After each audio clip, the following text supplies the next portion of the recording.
여러분을 너무나 이 자리에서 만나고 싶었어요. 그렇죠? 옆에 있는 사람 봐요. 너무 만나고 싶었던 사람입니까? 주변에 봐보세요. 또 건너편에 너무 만나고 싶었어. 너무 만나고 싶었습니다. 잘 오셨습니다. 그렇죠? 오늘 2022년도 송년 감사 예배인데요. 오늘 이 시간에 함께 만나고 싶은 성경의 인물이 있어요. 그 인물이 누구냐면 바로 나이 든 야곱을 이 시간 함께 만났으면 좋겠습니다. 애굽의 총리가 된 요셉은 이제 가나안 땅에 살고 있던 아버지 야곱을 인도하여서 바로 앞에 서게 해요. 오늘 47장 앞쪽에 나오는 본문인데요. 바로 앞에 선 야곱은 세계의 초강대국 애굽의 왕 바로를 이렇게 축복합니다. 놀라워요. 그 최고의 왕을 그냥 축복하는 위치에 서요. 창세기를 처음부터 읽어왔던 사람들은 애굽 왕을 축복하는 야곱을 보면서 예전의 과거의 야곱을 추억할 수밖에 없어요. 어린 시절에 야곱은 형 에서가 배고픈 것을 이용해서 떡과 그리고 팥죽으로 형의 장자권을 그렇게 샀던 사람이에요. 빼앗았던 사람이에요. 그리고 한마디로 말하면 상대의 어려움을 이용해서 자신의 이익을 취하는 약삭빠른 사람, 그 사람이 바로 야곱입니다. 또한 아버지 이삭을 속이고 에서의 복을 빼앗는 자가 바로 야곱이었습니다. 또 나중에는 어떻게 되냐면요, 나중에는 삼촌 라반의 집에서도 치열한 수싸움을 해요. 치열한 계산기를 두드리면서 거래 끝에 자신의 재산을 확보하는 데 성공해요. 주도면밀하죠. 그리고 아주 의지가 강한 사람이에요. 야곱은 하나님께 복을 구하는 자가 아니라 수단과 방법을 가리지 않고 사람들의 복을 빼앗아서 자신을 채우는 인생을 살았던 사람이었어요. 예전에는 그런 사람이었어요. 그래서 생각해봐요. 그렇게 누군가의 복을 빼앗아서 이제 채우게 되면 반드시 그 주변에는 늘 상처받는 사람들이 있었어요. 에서가 상처받았고요. 라반도 피의식에 쩔어들어 있었고요. 그랬더니 우리 야곱이 지금 달라졌어요. 야곱이 달라졌어요. 복을 빼앗기를 일삼던 야곱이 이제 바로를 축복하는 사람으로 지금 변해 있는 것입니다. 어떻게 변해되었는지 우리는 오은영 박사님께 물어보는 게 아니라 47장 9절에서 그 답을 찾아볼 필요가 있어요. 야곱이 나이를 묻는 바로에게 이렇게 대답합니다. 내 나그네 길의 세월이 130년이이다. 내 나이가 얼마 못 되니 우리 조상의 나그네 길의 연조에 미치지 못하나 험악한 세월을 보내었나이다 라고 말합니다. 야곱의 변화는 있잖아요. 130년이라는 그 시간과 그 시간을 채우는 험악한 경험이 그의 변화 가운데 하나님이 그를 변화시키는데 쓰는 내용이었어요. 그런데 봐봐요. 단지 나이가 들고 그리고 힘든 일을 많이 경험한다고 해서 야곱처럼 축복하는 사람으로 변화되는 것은 아닙니다. 우리는 야곱의 그 결정적인 변화가 자신의 목숨을 찾는 형과 대면을 앞두고 야복강에서 일어난 것을 한번 주목할 필요가 있습니다. 야곱은 야복강에서 홀로 날이 새도록 한 사람과 씨름을 하게 됩니다.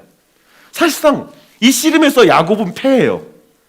하지만 끝까지 이 사람을 붙잡고 놓지를 않습니다. 그때 이렇게 말해요. 이게 굉장히 중요해요. 이런 말을 합니다.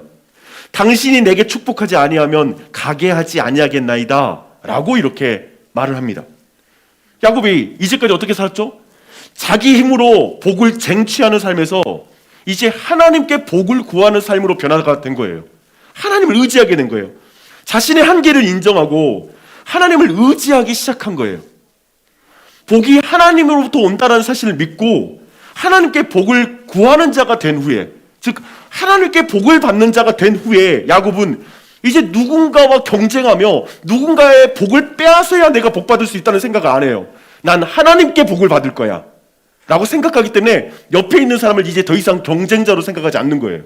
하나님께 기도하는 사람이 된 것이죠. 이게 결정적으로 이 야곱의 변화 가운데 있는 내용이에요. 여러분, 어쩌면 우리 2022년 이 한 해는 우리 모두에게 젊은 시절의 그 야곱, 그의 모습과 나이 든 야곱 그 사이에 어느 위치에 우리도 있었을 것입니다. 야곱처럼 주변을 보기보다 나만을 보며 달려온 시간이 이 한 해 동안 너무 많이 채워져 있을 수 있어요. 그냥 나의 이익, 나의 유익을 향해서 달려왔을 수 있습니다. 하나님의 약속을 기다리기보다는 그냥 의심하고 내 힘으로 해결해 버리겠다고 나서면서 급한 마음에 여러 인생의 무리수를 두면서 한 해를 보냈을 수 있습니다. 실수했을 수도 있어요. 하나님의 백성, 또 그리스도인이라는 이름을 가졌으나 주변에 있는 사람들을 행복하게 하기보다 어쩌면 주변에 있는 사람들을 근심시키고 눈물 짓게 했을 수 있어요. 심지어 내 가족들에게 염려를 끼치고 배우자의 마음을 아프게 했을 수 있습니다. 연말이 되었지만 어쩌면 지금 이 연말의 이 시즌에 주변에 사람이 없는 외로움을 느낄 수 있어요. 그 외로움을 느끼며 누군가를 원망하기보다 야, 내가 뿌린 대로 다 결과를 거두는구나 라는 느낌을 가지고 이 연말에 우리가 앉아있을 수 있어요. 야곱이 진짜 외로운 사람이잖아요. 형도, 쉽게 말하면 형제와의 관계도 깨져버리고 정말 라반과의 관계도 다 깨져버린 사람이잖아요. 참 자기가 뿌린 대로 거두는 그 인생을 보여주고 있어요. 한 해 동안 우리 모두 정신없이 일했고 한 해 동안 바쁘게 살았는데 생각해보면 특별하게 이 한 해 내가 뭘 했는지 내세울 만한 일도 없는 것 같은 그런 마음으로, 그러면서 이제 한 살 또 더 하는구나, 이렇게 세월은 빨리 지나가는구나 라는 그 마음을 우리 마음 가운데 가질 수 있습니다. 주 안에 사랑하는 여러분, 그 자리에서 여러분 이걸 기억하세요. 여러분은 자신보다 하나님이 더 많은 일을 하고 계시다는 걸 기억하셔야 됩니다. 야곱이 그 130년의 그 험악한 세월을 보내면서 하나님이 그를 축복하는 사람을 받고 가세요. 지금 우리에게도 그렇게 역사하고 있는 줄 믿습니다. 하나님을 믿으세요? 그분을 믿을 때 우리는 소망을 가질 수 있습니다. 여러분이 복을 빼앗는 자에서 축복하는 자로 변화되고 있다는 사실을 기억해야 됩니다. 또한 하나님으로부터 다시 복을 구하는 기도를 여러분 드려야 돼요. 어쩌면 오늘 이 저녁에 다른 어떤 것보다 어쩌면 이 시간 우리는 드라마도 볼 수 있고 여러 가지도 할 수 있겠죠. 정말 이 연말을 의미 있게 보낼 수 있는 여러 가지 방법이 있을 거예요. 근데 그런 생각이 들어요.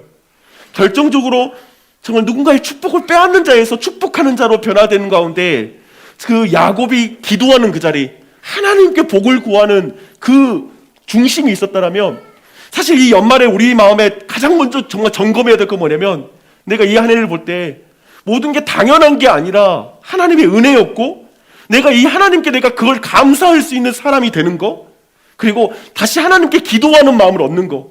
어쩌면 지금 이 순간 우리가 기도하는 걸 멈춰버렸다면, 하나님께 복을 구하는 걸 멈추고 그냥 내가 혼자 열심히 살아왔고 내가 혼자 계산기를 두드리면서 달려왔고 내가 혼자 여러 가지 정말 모략을 하고 정말 여러 가지 내 어떤 술수를 쓰면서 이제까지 달려왔다면 그걸 멈추고 하나님께 기도하는 사람이 되는 것, 그게 새해를 진짜 잘 맞이하는 우리의 방법이 될 줄 믿습니다.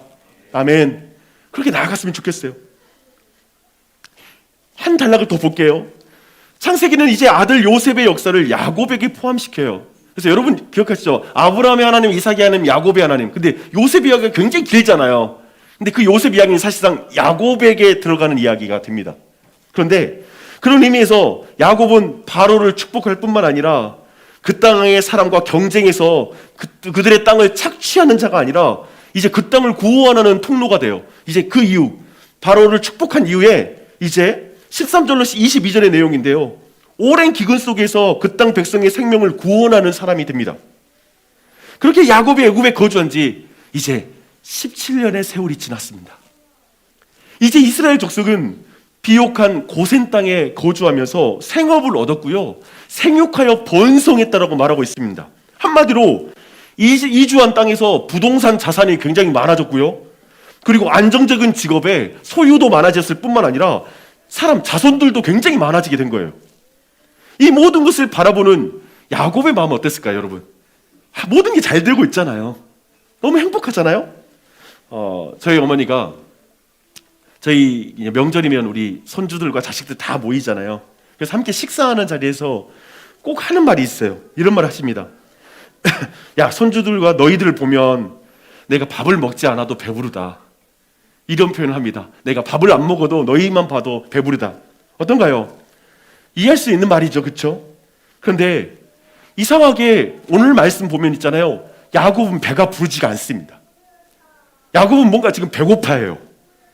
그래서 31절 우리 내용 보면 야곱은 죽을 날이 가까움을 느끼고 요셉을 불러서 자신의 간절한 소원을 말합니다. 내가 내게 은혜를 입었거든 제발 한 가지 약속해 주렴. 내가 죽거든 애굽에 장사하지 말고 나를 조상의 묘지에 장사해 주렴 하고 이렇게 부탁을 합니다. 야곱은 하나님이 아브라함에게 약속한 가나안 땅에 얼마나 간절히 돌아가기 원하는지 오늘 말씀 보면 요셉에게 맹세시키고 나서 또 맹세를 시켜요. 반복하고 반복해요.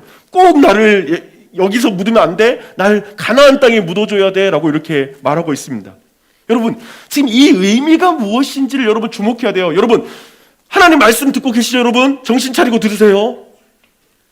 지금 어쩌면 이 연말에 정말 하나님 말씀 우리가 듣는 거예요. 우리 각자를 향한 하나님의 말씀이고 우리 가정을 향한 말씀이고 교회를 향한 하나님의 말씀인 줄 믿습니다. 여러분 들어보십시오. 오늘 이 의미를 봐야 돼요. 지금 이스라엘 백성이 살고 있는 애굽은 고대에서 가장 발전한 경제와 문화, 군사 대국이에요. 이스라엘은 이 새로운 나라에서 정착해가지고 안정적으로 살고 있다니까요. 그런데 야곱이 그걸 불편해하는 거예요. 지금 그에게 애굽이 아무리 좋아도 그에게는 그 땅은 잠시 머무는 땅이라는 의식이 계속 있는 거예요. 야곱은 자손들이 이것을 망각하고 그 땅에서 배부르게 사는 게 너무나 두려워했던 것으로 보입니다. 그래서 48장 21절에서 야곱은 요셉에게 분명히 말합니다. 이스라엘이 요셉에게 이르되 나는 죽으나 하나님이 너희와 함께 계시사 너희를 인도하여 너희 조상의 땅으로 돌아가게 하시려니와 너는 돌아가야 된다라는 걸 계속 확답을 받는 거예요. 또 요셉은 49장 29절에서 12아들에게 또 야곱은 말합니다. 내가 내 조상에게로 돌아가려니와 나를 햇사람 에브론의 밭에 있는 굴에 우리 선조와 함께 장사하라. 지금 야곱은 계속해서 그 자손에게 간절히 말하는 거예요. 얘들아, 이 땅이 아무리 안락하고 편해도 이곳은 너희들이 영원히 머물 곳이 아니란다. 우리에게는 하나님이 약속한 땅이 있단다. 우리의 조상들에게 하나님이 주신 땅이 있단다. 그걸 잊지 마. 여기가 아무리 편하다고 해서 망각하지 마 라고 말씀하고 있습니다. 이 유언은 나중에 요셉의 유언으로 또 이어집니다. 창세기 마지막은 요셉의 유언으로 마무리되는데요, 그는 이렇게 말합니다. 요셉이 그의 형제에게 이르되 나는 죽을 것이나 하나님이 당신들을 돌보시고 당신들을 이 땅에서 인도하여 내사 아브라함과 이삭과 야곱에게 맹세하신 땅에 이르게 하시리라 하고 요셉이 또 이스라엘 자손에게 맹세시키리되 하나님이 반드시 당신들을 돌보시리니 당신은 여기서 내 해골을 메고 올라가겠다 하라 라고 말합니다. 애굽에서 지금 이렇게 잘 나가고 그리고 지금 이렇게 잘 살아도 너무나 배가 고픈 야곱의 정체성, 그는 어떤 정체성을 가졌기에 이 땅에서 기름진 그 곡식, 기름진 음식, 좋은 집, 그리고 좋은 환경에 있는데도 왜 이렇게 배가 고픈 걸까요? 어떤 정체성이기 때문에? 야곱이 바로 앞에서 말한 것처럼 그는 자신을 나그네라고 생각합니다. 나그네. 히브리서 11장에서는 야곱과 요셉의 그 나그네 정체성과 그 정체성을 가지고 살아가는 이유를 이렇게 말하고 있습니다. 이 사람들은 다 믿음을 따라 죽었으며 약속을 받지 못하였으되 그것들을 멀리서 보고 환영하며 또 땅에서는 외국인과 나그네임을 증언하였으니 그들이 이같이 말하는 것은 자기들이 본향 찾는 자임을 나타냄이라 라고 말씀하고 있습니다. 야곱과 믿음의 선진들이 보여준 나그네의 정체성이란 무엇입니까? 그들은 분명히 이 땅에서 하나님이 주신 모든 것들을 선물에 감사해요. 당연한 거 하나도 없어요. 그들은 이 땅에서 받는 하나님의 선물들을 누립니다. 하지만 이 땅의 선물에 목을 매지는 않습니다. 이 땅에 좋은 집 너무나 좋죠. 하지만 그 집에 영원히 눌러 앉을 생각을 하지 않습니다. 이 땅의 좋은 커리어에 자신의 정체성을 부여하지도 않습니다. 그것에 내 행복이 달려있다고 생각하지는 않아요. 이 땅과 땅에서 갖게 되는 모든 것을 잠시 맡은 것이라고 생각합니다. 나그네는 이 땅에 좋은 것을 싫어하는 사람이 아니에요. 나그네도 이 땅에 좋은 것을 좋아해요. 하지만 하나님이 약속한 그 본향을 더 좋아하는 거예요. 그러니까 이 땅도 좋은데 하나님의 본향을 더 좋아하는 거야. 나그네는 쾌락에 눈을 감는 자가 아니라 이 땅의 쾌락이 본향에서 경험할 쾌락보다 너무 작다고 생각해요. 그래서 적당한 쾌락에 만족할 수가 없는 상태예요. 더 최고의 쾌락을 지향하니까. 그런 의미에서 나그네는 진정한 쾌락주의자입니다. 나그네는 죽을 날이 가까울수록 자녀들에게 이렇게 말합니다.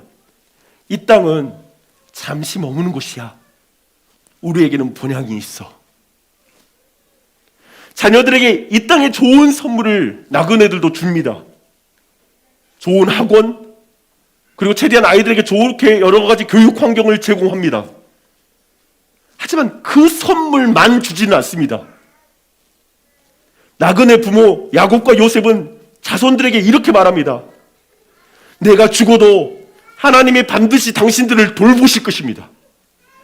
참 나그네는 내가 죽어도 이 아이들을 곁에서 지켜줄 하나님을 선물로 줍니다. 그게 바로 나그네입니다.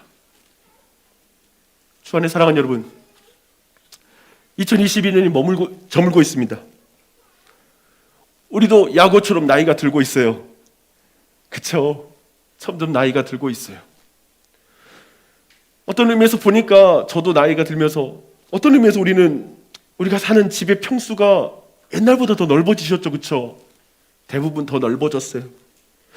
이런저런 의외로 우리 집에 고가의 전자제품도 많이 들어와 있어요.